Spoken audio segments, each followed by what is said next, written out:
ตอนนี้ค่อยมาฮอดภูบาทคาเฟ่ละเป็นครั้งแรกเลยเคยเป็นกระแสอยู่ช่วงหนึ่งข้างหน้าบริเวณก็จะเป็นประมาณนี้เลยย่างเข้ามาก็จะเจอพวก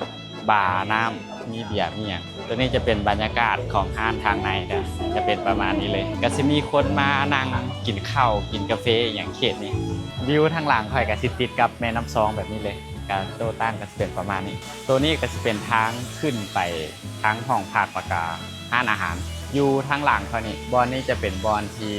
นิยมมาถ่ายรูปหรือว่าถ่ายวิดีโอหลายที่สุดมันจะได้ฟิลคือกับอยู่น้ำตกตาดเลยแล้วก็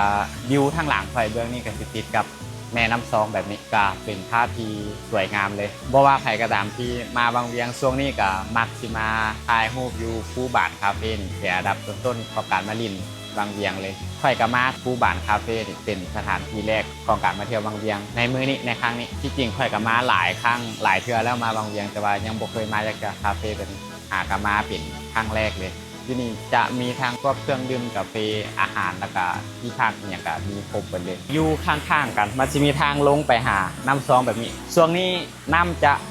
แห้งน้ำจะน้อยแล้วก็ใสไหลเย็นขนาดลงลินน้ำได้แบบสบายๆเลยน้ำตื้นๆประมาณเพียงหัวเข่านี่แหละยูนี่ค่อนข้างว่า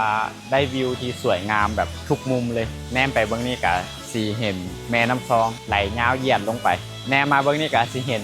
น้ำตกตาดอีกตัวหนึ่งที่ก็จะเห็นเป็นน้ำตกตาดน้อยๆพร้อมกับสายน้ำแล้วก็ยูเบื้องข้ามแม่น้ำซองไปฟ้านั่นก็จะเป็นห้านอาหารแล้วก็เป็นบังกะโลบอลที่ค่อยกำลังย่างอยู่นี่บอลนี่จะเป็นบอลที่นิยมมาถ่ายรูปหลายที่สุดแล้วก็เป็นบอลที่หลายๆคนให้ความสนใจ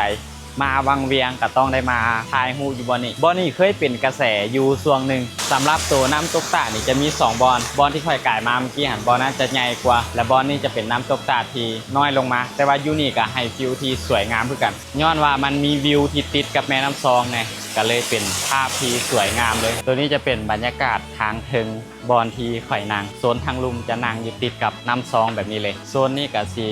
เป็นประมาณนี้บรรยากาศโคตรดีเลยเดี๋ยวพาเบิงอ้อมอยู่ภูบาทเด้อว่ามีอย่างเนี่ยอยู่นี่หันนอกจากจะมีวิวติดกับน้ำซองแล้วก็ยังมีสระลอยน้ำแบบนี้นะคือว่าเป็นทั้งบอลพักเป็นทั้งบอลกินข้าวแล้วก็เป็นทั้งคาเฟ่อยู่ในตู้เป็นบอลพักผ่อนที่แบบครบวงจรเลยวิวเบื้องนี้ก็สิเป็นประมาณนี้มานั่งซิวๆชมบรรยากาศแม่น้ำซองตอนแรงนี่ได้เลยบอลนี่ถือว่าครบจบเลยเป็นบอลหนึ่งที่ข้อยอยากแนะนำอีกสวยงามตัวนี้จะเป็นสระลอยน้ำเด้อสระลอยน้ำนี่จะมีตัวนี้และกาตัวทางเทิงหันอยู่ตัวสระลอยน้ำนี่เขาจะเฮ็ดเป็นคล้ายๆแบบน้ำตกตาดอยู่ทางเทิงเลยก็ถือว่าเป็นอย่างที่สวยงามบริเวณทางเทิงฟุตบอลนั่นจะเป็นห้องพักส่วนนี้ก็จะมีบาร์เครื่องดื่มอีก1บอลเพื่อบริการลูกค้าบ่ให้มันซักตานี่มุมนี้ก็จะเป็นประมาณนี้ก็สิอยู่ติดกับ